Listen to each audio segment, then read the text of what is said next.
All right. Hello, and welcome to the first episode of the Rolling Over 40 podcast. Now, speaking of that, Mark, I hope that when you got my email that you didn't feel you had been misinformed when you read, hold on a second, Rolling Over 40. I'm not over 40. Hang on. What is this? What's the deal here? You're 37, right? I round up to 40, though. Yeah, I'm 37. Okay. You do round up to 40, depending on how you round. Yeah. But yeah, man, 37. So you started when you were, if you're 37 now and you started, I think we started in the same calendar year of 2023, right? So We you did. would have been 35, 34, I 36? was about 35, I'd say. Okay, so 35. So you started summer of 23? I started fall, maybe September, October of 23. Oh, right before me. Okay, Yeah. yeah, we're like right on the money. I feel like our buddy Chris, you started like right around the same time as Chris, right? Chris, I think Cody, too. I think a little bit before us, but he's in that kind of cohort. Cody, the triangle The specialist. triangle, I Man. know. Every time That I roll guy. with him, before I start, I'm like, all right, just watch out for the triangle. And So, 40 seconds okay. later, I'm stuck So he's gotten you in that multiple times. consistently. Consistently, my God, man. I mean, he's only gotten it in me once, but I think I haven't rolled with him that many times. We don't overlap that often, and I'd say that's Yeah. probably why. But I mean, hey, you're winning between us right now. You've got the armbar on me. I got which one arm bar. Is that the only armbar you've hit so far? It is, yeah. I'm practicing it. I Okay. got this move that I'm trying. It's one of those things you watch the video online, and it's like, all right, so all you gotta do is the arm goes there, and then throw the leg over and they tap. It's easy. And then, Right. of course, I try it in class and it falls apart, or I go to the wrong side and then I'm tapping in 10 seconds because I'm a moron. Okay. Yeah, actually, that's one of the things I wanted to talk about is, I mean, I've watched plenty of YouTube videos on jiu-jitsu. I've listened to a lot of podcasts, but for some reason with me, it's never occurred to me to even try to learn a move from one of those things and then go and try and execute the move. So I was pretty impressed the other day when you said, hey, let's practice this thing that I kind of sort of learned. And where did you learn it again? I learned it. So I didn't start doing this until Who-Man. He came in Who-Man. and he had been doing jiu-jitsu for years, and I think took like a 10-year break or something like that. Yeah. And then came back. But I didn't know that at the time, Yeah. right? I just saw him come in as a no stripe, and next thing I know, I'm getting crushed. Yeah. And A I'm like, fake what's- no stripe. Right, yeah, right. And like, wait, like just talking to him after class because he asks good questions and he stays after class to like do a Yeah. move. So I Yeah. started doing that a little bit, and then he said that he'll watch some videos and things like that. I was like, well, if you just went from a zero stripe to how good you are now because of these videos, let me look into that too. And so Right. started doing some YouTube. The YouTubes are sometimes good, sometimes a little clickbaity of like you tap Yeah. someone in 3 seconds with like a Right, YouTube short. right. So like those are a little bit harder.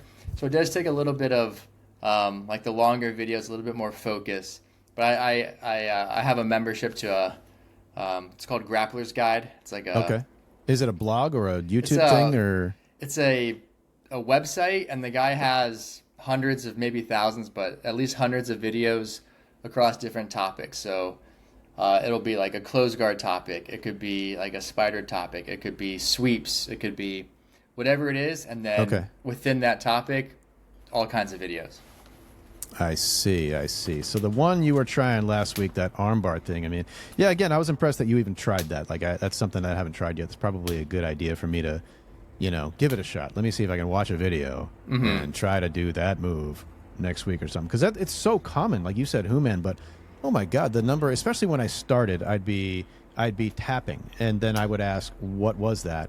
And they would say something, and I'd say, how'd you learn that? And they would say YouTube. And I'm like, Yeah. okay, people are really having success watching YouTube videos and learning from them and then bringing that into class and doing it, which, again, I haven't tried that yet. And so, yeah. I think it's important, at least for me and how I learn, because at least when we're rolling, I don't really get feedback from people. Maybe, and like sometimes it frustrates me where Right. there's a purple belt I have in mind, and I'll just get smashed and like, Yeah. hey, like, what could I have done? I don't know, man, but but hang in there. I'm like, well, like, I don't know, I could man, beat my but nephew hang up, in there. and Right, right. Yeah. So I do think it's important to like come with like, okay, maybe if I did it in theory, if I did it correctly how I want to, I haven't done it yet, but like maybe January is like close guard month, and Okay. every week I'm going to be focusing on my close guard. Whatever I'm in, I'm going to try and get to close guard. I'm going to try these moves to be just a Right. little bit more intentional. I think would be good for me because often I just show up, whatever we're doing, that's what I'm going to do, and then I'll Yeah. forget about it by the next class or certainly by the next week. So for me personally, being a little bit more focused, I think would help. I absolutely agree. I mean, one challenge I find I have is like when you said stay focused. That's what I heard. I've heard that on a podcast too. It's like pick something like what sounds like you're doing and try to do that every time you roll for a certain amount of time, whether it's a week or a month. And but also, something you said that made me think. You said, do I get a lot of feedback? I mean, the class I've been going to, that morning class, it's there's so many. I was one of 3 white belts today, and of course the other 2 white belts are multi-stripe white belts. But yeah, I mean, I've gotten to know those guys pretty well, and at least a few of them are they'll have me in some very uncomfortable position, and then I'm to the point where I'll openly ask. I'm like, okay, I always get stuck here. Can you? Yeah. Where should I? And it's never intuitive. I never know. It's never like something I was going to do anyway. It's like, oh, move my knee that way. Oh, that happened this morning. It was like somebody had me in some half guard, and I'm like, all right, I'm stuck here like I always am. And he's like, yeah, move your knee to the other side of my body. And then he kind of lets me do that, and then we kind of go again. But getting feedback is definitely nice. I'm wondering. We don't have to say his name. I'm wondering if I know the purple belt you're talking about. I'm sure I do. Just some people are like, just keep on trying. I'm sure that's what he was told, and it's all good. Yeah. And there's it probably is all good. so That's the much. thing. Yeah. Right. And it does. Sorry. personal. And it doesn't matter. It's like we're going to learn anyway. Whether that purple belt or black belt wants to give us much feedback, it's like it's all part of the process of learning. Who knows what kind of when we're black belts. You like my use of the word "when" there? It's that's going right. to happen. Yeah. When we're black belts, who knows? We might just prefer to just do it and then say good luck, and we might. I feel like I'm probably going to be more like try this, try that. But I don't know. I guess we'll have to see when we get there. Yeah, I'm sure others would say, "Well, Mark, it's your job to like try a new move and like learn, right?" And Right. it's not personal. I get it. It would be helpful to like at least know what I'm doing wrong. That's the main thing. Sometimes I don't even know, and I just do the same thing over and over. Sure. But it's fun and getting better all the same. Yeah. So one thing I'm interested in is, when did you first become interested in learning jiu-jitsu? Was the seed planted long ago? Would you, what made you ultimately, was there a period, like for me, there was a long gap between the time I thought to myself, I want to try that, and the time I actually jumped into a class. It was probably 20 years for me, but was it a couple years for you, or was it like, hey, that looks cool, and the next day you tried it, or, what was that? What was that? Take me through that journey of yours. My brother has been doing it for a few years now, and he was like always pushing it. Every time I'd be home, he lives in Dallas. Every time I was home, he would talk about it or do a move on me or something like that. And like I could see him getting better, and I could see my older brother being able to beat me up too at the same time, right? Like with brother rivalry, like in a healthy way, but like seeing him, not only get in great shape, but also learning a skill. So it seemed like a good idea. But I still wasn't sold completely. And then we had moved from Long Beach, California, to where I am now in Santa Ana. And it's a bit before I was trying to surf. And so I would surf on weekends, things like that. And then from where I live now, it's just like a bit far from door to wetsuit to ocean. And so I thought I would do it more, but I really haven't. And so, okay, well, now's a good time for a new hobby. And I went to the first jiu-jitsu gym and checked it out, and like I liked it, had a good time. In fact, And my that wife was this one? Your first one no, you checked no, no. out I went was to ours? it was I think a Gracie bar. I went to like 5 or 6 of the kind of trial classes. Oh wow, that's a lot. It was, yeah. I mean, I wanted to like make sure I did it right. They're expensive, right? And Yeah. there are a lot to choose from. So at this time, my wife and I we went for a trial class, and then she just because of her schedule, it doesn't really make sense for her, and so I went to a few others, and then ended up where I am now at one. So what? That's a lot of different classes to try out. So what? I mean, of five or whatever, what was it that stood out about one that made you go with our gym?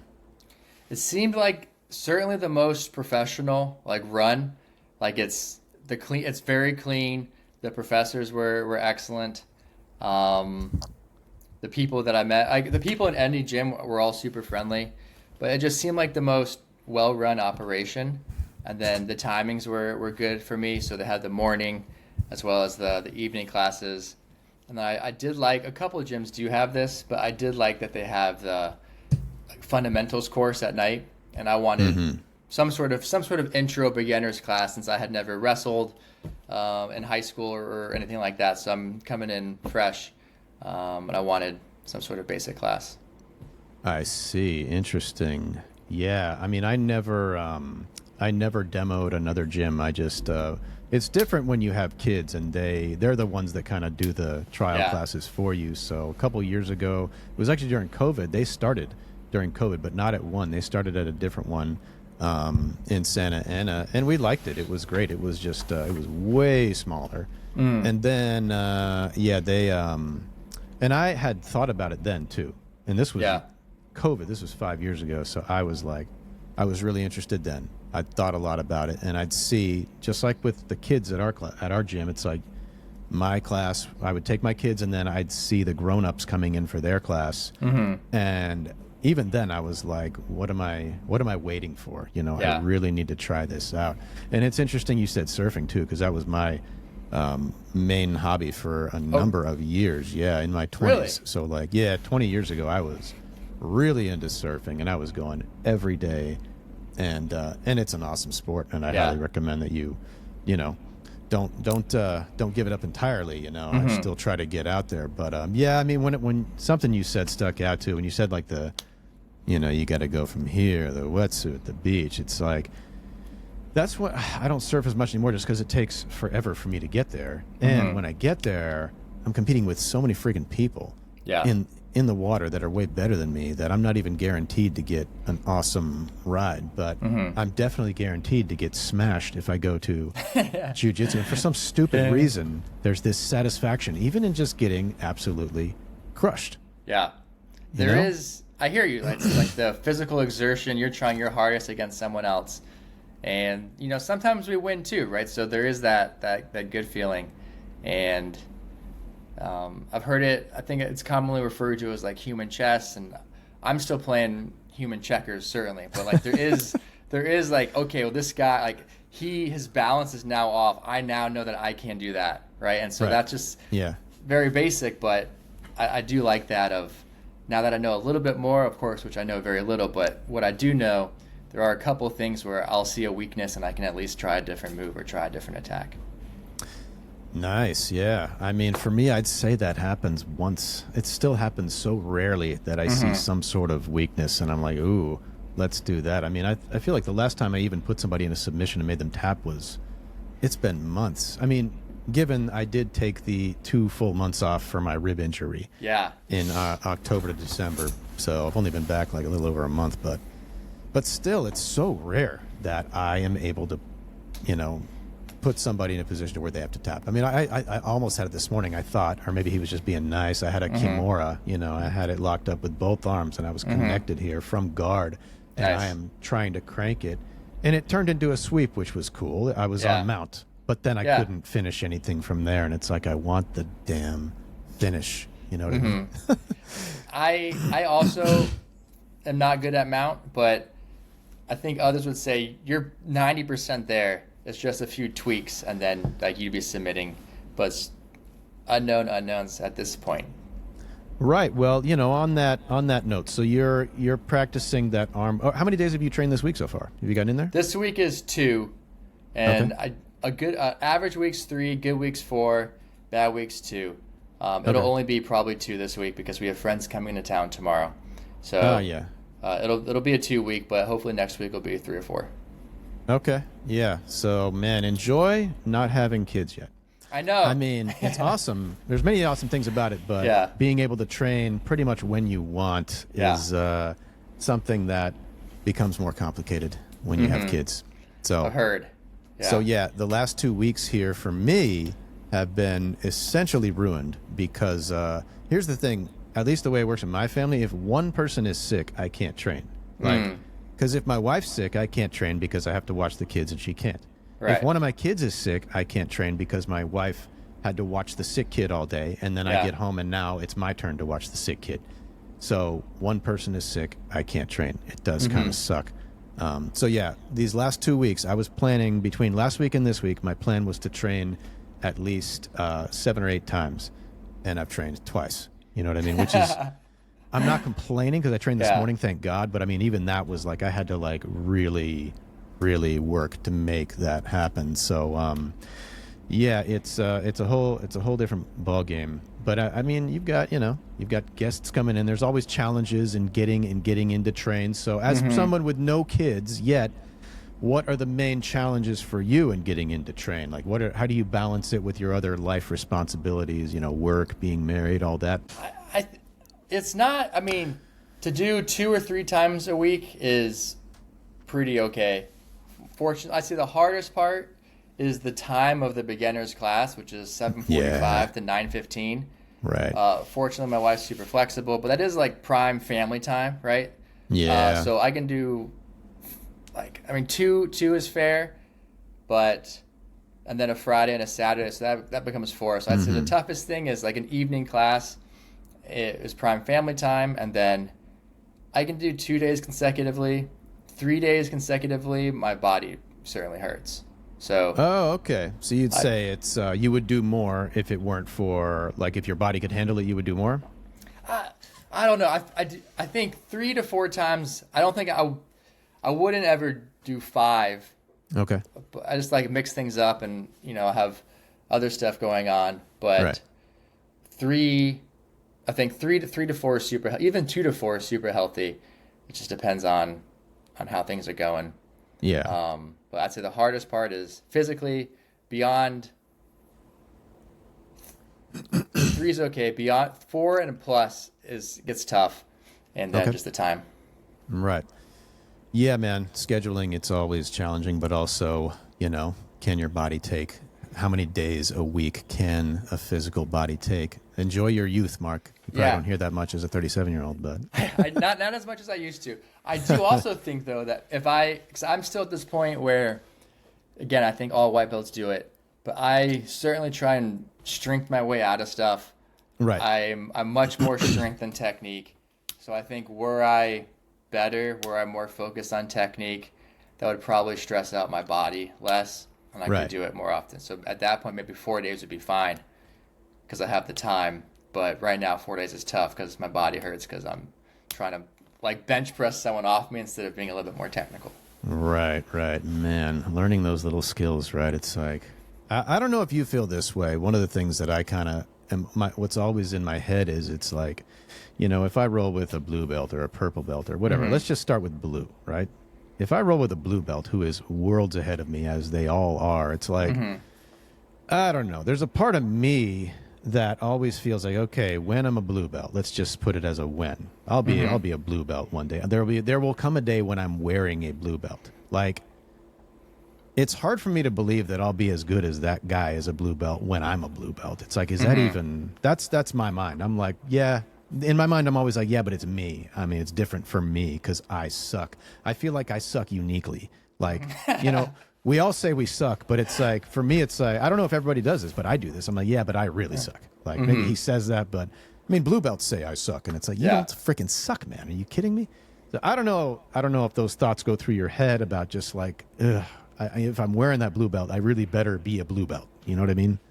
I think you will be. I think the gym that we attend is much more judicious as to how they give out stripes. So I think if you're a blue at 1, you're certainly a blue. So I would feel good about that, and you will be that good, right? Like, I bet it's hard to know, but if you were able to measure where you are today versus where you were in fall of 2023 3. Right. So It's hard a to measure total those difference. things. Total right? difference, though, right? I know. I know. Like Yeah. when you I learn mean, scissor sweep, like right, now, right. now you, right? You've come a long way, even though it might not be as clear. Yeah, I mean, we all have, but yeah, it's just, I don't know. So I'm glad to hear you don't suffer from quite as much doubt as I do. I do. Last night I came home pretty frustrated. Okay. Just got All right. got crushed, and it's it happens, but it was frustrating, but also like incentive to, all right, well, I don't like that happening to me. I need to friggin' learn how to do open guard because Yeah. I still don't have a plan. So like, but that again, that's Yeah. incentive for me to, all right, do my homework, come back. In this case, it'll be Monday, but come back with a plan on, all right, where are my biggest weaknesses? Sometimes if I'm good, I have my phone, and after class, I'll put in like the topics to learn that either I have a question on or I want to research more. Oh, wow. If I You'll type it into your phone? I have it in Or- the notes app. Yeah. Yeah, yeah. That's what I'm saying. The notes app. You'll type that shit in. I'll type it in. That's half the job. Have I looked at like what to do? Not nearly as much as I like. I've done half the work. But if I had a plan, okay, well, this guy got me in this particular way, or I am getting crushed during open guard. Like, have a plan and work on it. And I think if I do that for 6 months, man, I should be. There you go. Maybe I'll be like much better. I might still be a Right. one stripe, and that's fine. That's no big deal. But I'll be a much better one stripe. Right, right. So I want to talk about that mentality too, because it's like, every class I can go from having a really like positive, optimistic class one day to where it's like, oh my God, I know for a fact my rolls tonight were better than they were, whatever, a month ago, a week ago, whatever it is. And then the very next day, I can have a night or a morning where it's like, I suck really bad. This is discouraging, and it just goes back and forth. It would be great if it was more consistent, but I mean, we all keep doing it. And what you're talking about, like, you had a frustrating night, but I mean, at least the way, how does that go? Like what, to people who like aren't that into it and can't understand like why you would want to go back. It's like, it's hard to explain the mentality of like, yes, I got crushed every time and that was really frustrating. And then at some point between then and the next, I don't know, day or a couple hours, I'm like, okay, I have to get back out there. Mm-hmm. Right? Yeah, I do like that. I mean, it's not only is it like competition, but also it's phenomenal exercise. Right. So that's part why I do. I want to win my rolls, right, and I want to get better. But I'm never going to be a jiu-jitsu champion. I'm not here to be a professional. That ship has really sailed. Okay. But so it's so like I have in the back of my head, I like to compete or something like that to test myself. So you would. I was going to ask that. So is competition in the future for you? I think so. Wow. Yeah. Awesome. I want my Okay. hand raised one time just to see what it feels like. Okay. Wait, you put your, wait, you what? You raised your hand one time? What do you mean? I like my hand raised. They say who won, raise the hand, something like that. Oh, yeah. I think that's yeah. how they do it. Yeah. That would feel good. Okay. Wow. Yeah, that would be exciting. Okay, cool. So is there a certain level you want to get to before competing? You want to be blue, purple, or, I'd like to be a better white. A better white belt. Okay. A better Okay. white belt. A couple stripes in, at least have a better understanding of what to do. And it just sounds like fun. I've never done it. It would definitely be out of my comfort zone. Right. From some of our friends at the gym who do it, like the adrenaline, the atmosphere, it Right. sounds like a great time, and might as well give it a shot. Yeah, man, that's very admirable. Because, I mean, for me, it's like, yeah, I mean, I'm friggin' 40, I'll be 46 in 2 months. And, in 1 year, pretty much a little over a year of training, I had 3 major injuries. And it's like, when I get injured, it sucks. And when talking to those guys who compete, I feel like I so frequently hear, oh, I got injured either training for the competition or at the competition, and it's like, I would love the challenge, but I just don't want any more injuries, man, because not being able to train really sucks. You get just like antsy. Like this whole week I was supposed to train and honestly This podcast is going to be good for me because it's like knowing I had this coming. It's like I'm going to be in the wrong mental space if I don't train at least one time this week. Yeah. I won't be. I'm going to be like all sad talking to Mark. Like, well, I got to get back out. I'm not even going to be able to have a relaxed conversation. It's like, okay, I gotta get out there. I really got to get out there. So hopefully this will make me train even more. Yeah, injuries. I'd love to talk about your injuries. I do remember one injury you had about a year ago when I didn't see you for a while, and it was something to do with your hands. What was that one? My hands, I couldn't hold a mug. I don't know what was going on. I remember It you was saying my that. thumbs. Yes. And now it's fine. So very unclear what, but for a long time it would hurt to like raise a coffee mug with my thumb. I get like the sharp pain in my joints. And it was both thumbs? It was both thumbs, primarily my right thumb. Okay, that is odd, but that was probably from the gripping or something? I think it was death grips, but it's my Death thumb, grips, never yeah. any of my fingers. It's just thumb. Okay. Unclear. I did have I also, because you had a bruised rib, right? Oh, yeah, or something. I mean, cartilage popped out. Yeah. It was a bad one. I had my brother, we were rolling over Christmas a year ago. And I tapped him, which felt great. And then Wait, a year ago? When you had just started, you already made your brother tap? it was a fluke tap in front of his family, man. his kids. You're And a he was, natural. at that time, he was a few stripes. It was it was a fluke. I'm not sure exactly what happened, but I took his back, and no one really knew how it happened, but it happened, and I ended up tapping him. And then, of course, afterwards, like, you can't have little brother do this, and so it's unclear what happened, but because the roll was 5-minute round, and got me in something, and I think my elbow was like into my rib, and I ended up bruising my rib.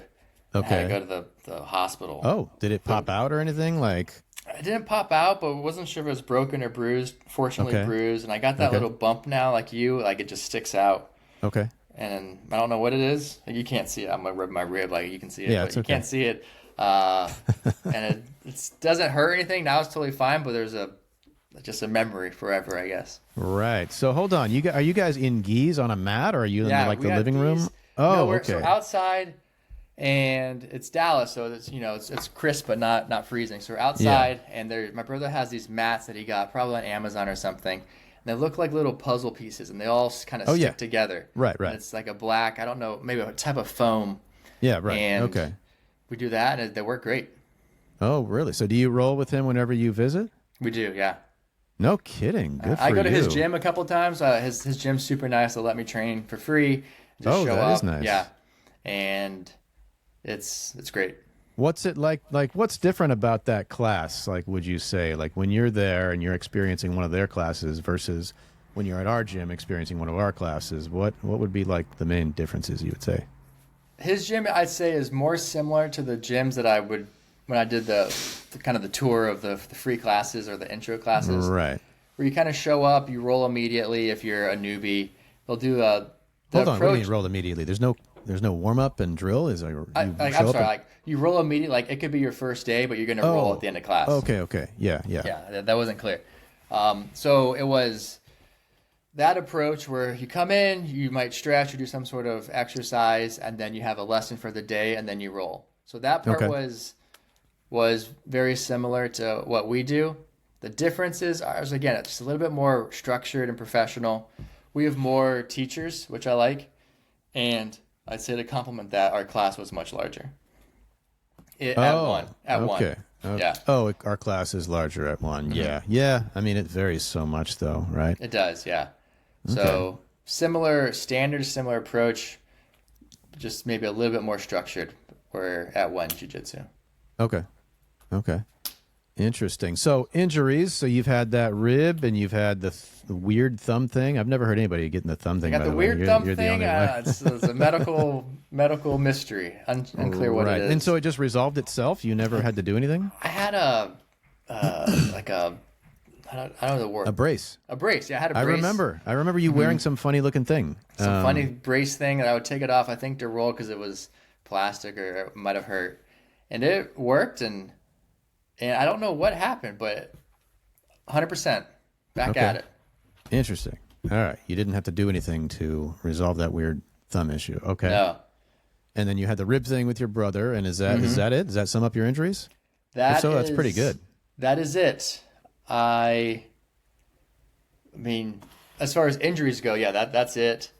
And then I'm a little nervous. I feel like it's coming, but I'm a little nervous about a knee thing because sometimes I'll have like a pop or like get my knees in a tough spot and sure, or like there's like a bump or a click or something, And yeah, I'm 37, so not old but not young, and that's kind of in the back of my head of all right, just don't get hurt like that, right? Just try and avoid it as much as I can.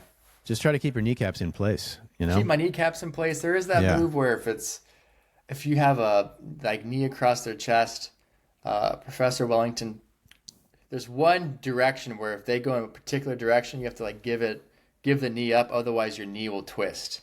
Oh yeah. I think that's from Single Leg X. I think because I had somebody in Single Leg X once, which happens once in a while. Happened this morning. That was cool. Nice. And he rotated, and all of a sudden his back is facing me, and Wellington kind of yelled for me to let go because that's an illegal move, and that something can happen with the knee, and it's like, I always find it very interesting, these very specific things that are illegal and that you can't do when, like, at least from my perspective, half the things we do seem like they could cause this or that injury. So it's like, why is that move when you're in that position such a big deal? I don't know. Hopefully I'll understand more the more we go, But maybe that was it, the Single Leg X thing, possibly. Maybe, but it was the knee, and Wellington told me as well. And so maybe he's looking out for that because we don't know as newbies. And that would be a terrible experience. You're out for a while, and no one wants that. Right. So speaking of specific moves, so like what I remember you and I were rolling probably a couple months ago. Might have been the time when you armbarred me, which by the way, the other day when you said I've never got an armbar, I was kind of like, hold on a minute, Mark, you did, but to be honest, if it was me who armbarred me, I might not count it either, just because it's me. But that's me. But it was legit as hell. But I remember after that we were chatting about it, and you said you were one of the ones that helped me learn to focus on something, because I remember you said every time I have somebody in my guard, the first thing I do is I do 2-on-1 and I try to take the back. And I was like, every time? You were like, every time. And that was one of the first times I thought about, that maybe I should try something every time from the start, And then I guess the more people I talk to, the more I realize, that is a pretty common strategy to always try something every time, at least for a while, kind of like what we talked about earlier. But, on that note, do you have any, what are your other go-tos? I know you have that, not that you have to give everything away. I have no trade secrets. Trust me. You roll with me. He's got no idea. Do any of us white belts have trade secrets? I don't know. I feel like some of the white belts have some pretty good, That's true. moves. But I mean, what are your go-to, let's say, sweeps or submissions? I'd say two things in the last maybe month or 6 weeks have really helped. Is one, I've been working on chokes more, so that's been really helpful. And that's right. You almost choked me the other day. I did. So I've been working that. That's right. I've been getting a lot more chokes, which has been fun. Okay. And also, I think it's because I roll, primarily against white belts, and they're missing something, right? And so I can get them, so that's helpful. But that'll go away, I think, shortly. So definitely need to broaden my game, possibly, right, or learn how to do them differently. But I learned those from the videos on One Jiu-Jitsu. Oh, our videos. Okay. We have that beginners class, and so I learned that, and that was super helpful just to come in with the practice. So I would think the chokes from primarily closed guard. I like closed guard a lot. You mean so you're in when you have somebody in your closed guard? Yeah, someone's in my closed guard. And you go for like a cross collar. And then one thing sometimes I can't get that. It's the move where, at least Jiva showed us, you kind of like punch that. You have their cross collar. You punch them that. You don't punch them, but like you push it out that way, and then you can get their neck, and that's a pretty cool one. So wow, you have been studying that, because as you're talking about it, I'm like, I don't try that at all. Like, I think I need to. So, yeah, it's on the video. It's great. I'm not sure which one, but it's one of the videos on the One Jiu-Jitsu that we have. Okay, so the cross collar you've been trying lately. Yeah, man, that is that. As soon as you said that, I'm like, oh, that's right. You you tried Hmm. that on me from That's when I had you in my close guard. I think you were trying that. That's right. That's right. So what else? What about sweeps? Like, is there would it be the first sweep that you try when you have somebody in your guard? I would try the bump sweep, which has Okay. still been I don't do it right. I need to grab their arm first so they can't post, but sometimes I get pushed down and I've seen videos on what I'm supposed to do differently, but it's not totally clicking. Okay. But in a good and if all things are firing, it'll be a bump sweep or a flower sweep. Because I do Okay. try and get the arm to my chest a lot, and then that Yeah. opens up the flower. It can be hard sometimes, and again, this is, you know, not the highest success rate, but that's what I'm looking for. And then I love scissor sweep, but I don't do it right. I think it's pretty tough, Okay. but that's a fun one. And so I'm still in the basics. As far as beyond that, like yesterday, for example, in class, we were doing the lasso, and that's how we start on the spider lasso. Yep. But I don't know the sweep at that point. So we start Right. like that, and next thing I know, I'm in side control. It's like, so I got work to do, but I can do the basics, and anything like lasso or de la hiva, I need to study and learn more about.